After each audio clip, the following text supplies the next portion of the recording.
It's here! Tears of the Kingdom is finally here, and what a crowning achievement it is for Nintendo. By now, you've likely already started experimenting with everything the game has to offer, and are starting to get an inkling of what a remarkable game this is turning out to be. I think it's a safe bet to say this will be a modern classic, just like its predecessor. And all the better because we have some sweet, spoiler-free tips, as long as you've done the intro area, to help you get started as you journey across this exciting version of Hyrule. Hello ladies and gentlemen, welcome to the Game Club. I'm Graham. And I'm George. Let's begin by talking about the Zonai devices. No doubt these handy tools and everything you can build with them will be the exploration bread and butter of many a hero's journey.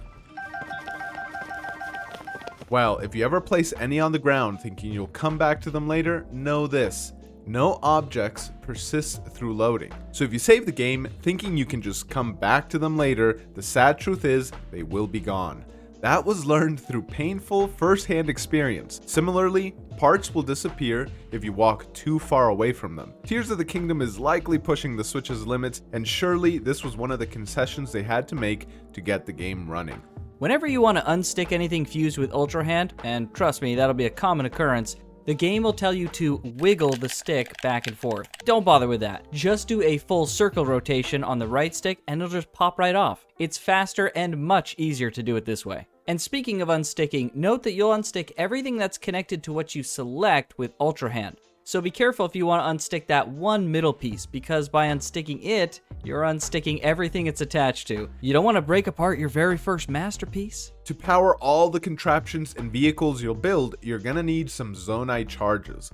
A lot of them. They're one of the most valuable and useful items in the game. These broken robots will give you a charge, so mind your manners and make sure you accept their last offer to Hyrule. Additionally, every blood moon, the enemies that drop Zonai Charges reset in the starting area. So each time you see that moon show up, make sure you check back around to hunt for some more charges. They also reset in other places as well, but we'll have a video coming up to show off an optimal farming route, locations of all the gacha capsules, and much more. Also, beware of the autosave when fighting, especially against bosses, because if you eat or use any material and an autosave happens, then you die. When the game resets, those resources will be used up at the point that the autosave happened, yet the fight will reset completely. You could do a hard save before a major fight to avoid this. It's a bit annoying, but it's better than losing a ton of your hard-earned meal preps. Back to the Zonai Charges. After you take a look at our upcoming handy-dandy farm route to amass a ton of them, make sure you spend them in groups of 5 at the gacha. Yes, Tears of the Kingdom has a gachapon machine now, and The Legend of Zelda is officially a gacha game series. Nintendo's breaking all the rules. Rules are made to be broken. Anyways, the more charges you spend at the gacha, the better the rewards. We were joking before, but maybe this game really is a gacha. You can see on screen the ratio of charges to rewards. We've already mentioned the Zonai devices and how important they are, so getting the most out of your hard-earned charges will make for a much better experience. We're going to have even more great tips related to the gachapon in that upcoming video we just mentioned. Okay, and the last tip on the devices. I like to keep a small, quick swinging weapon to activate battery-powered Zonai devices. I think of it as sort of like a key to my vehicles. Thankfully, no durability is lost when hitting these constructs, and there are times where you'll get more out of your battery if you can turn it off and on at the right times. Sometimes timing just matters, and a slow swinging weapon isn't the best tool for the job. The game likes to suggest using the quick drop menu. If you're gonna drop 1 or 2 things, it's not too bad, but just know that the inventory menu lets you hold up to 10 things at a time. Also, don't forget you can sort the quick drop menu, and as a bonus, it'll snap all the way to the left side of the list for added convenience, so don't forget to make use of it. Another thing you shouldn't forget is to use Ascend. As long as there's nothing taking the spot you'll ascend to, you can ascend through a ton of stuff, so don't forget to use it. Seriously, this ability is insane, and it forces you to think of the game in a completely new way. You may think this tip is way too obvious, but I guarantee you will forget to use it, only to realize later you could have saved yourself a headache had you remembered to use Ascend.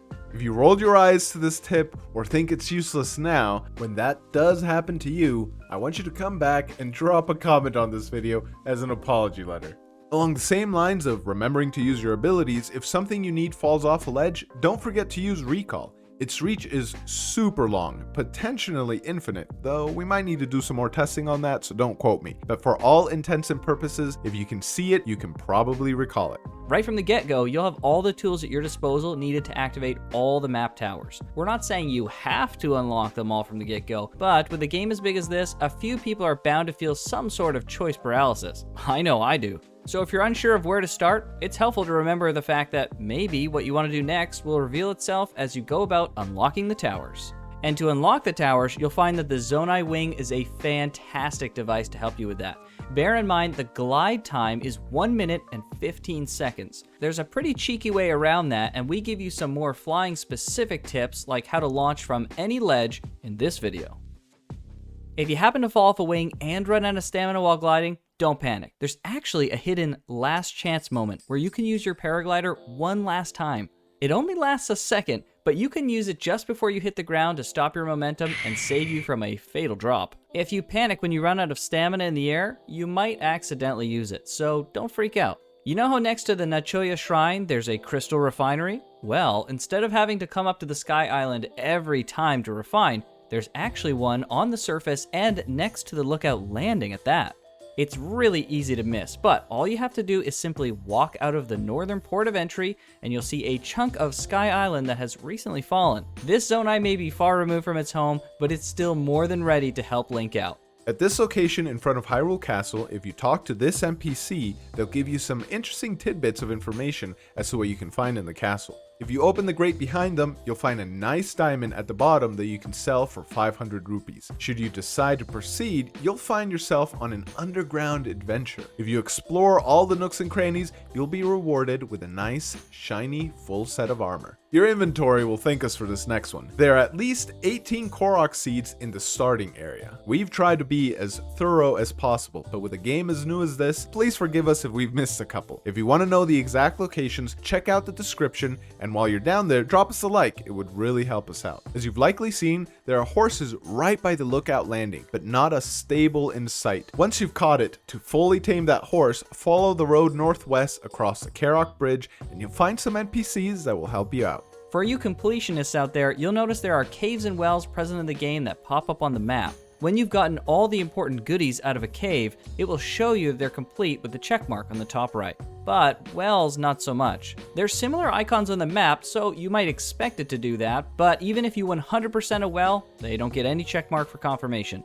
If you use something on your equipment that uses charge, it'll deplete the durability even if you're not hitting anything. So for example, if you pull out a shield that has the Flame Zonai device attached to it, even if you don't hit any enemies with the fire, you're still depleting the durability of the shield, and fast. So when you don't need it, make sure you put it away so you don't use it accidentally. And to close things out, let's talk about the compass. The numbers are akin to longitude and latitude, but because Hyrule is flat, the leftmost number is your east and west location, and the middle signifies your north and south position, and the rightmost number is your altitude. Woo, there we go. This was a wide array of tips ranging from things you must know to things that are nice to remember. But we found every single one of them useful, and we hope you do too. If you want to see any more Zelda content we have cooking up, or any content from any of the other games that we're covering, make sure you hit that subscribe button. We've got plans to live stream Zelda on YouTube and Twitch simultaneously with our very unique duo stream setup. If that sounds cool, come check it out. Also, don't forget to check out our Discord server. We've got a budding community forming where anyone who's passionate about games is welcome. But with all that, we'll see you in the next one. Take care, everybody.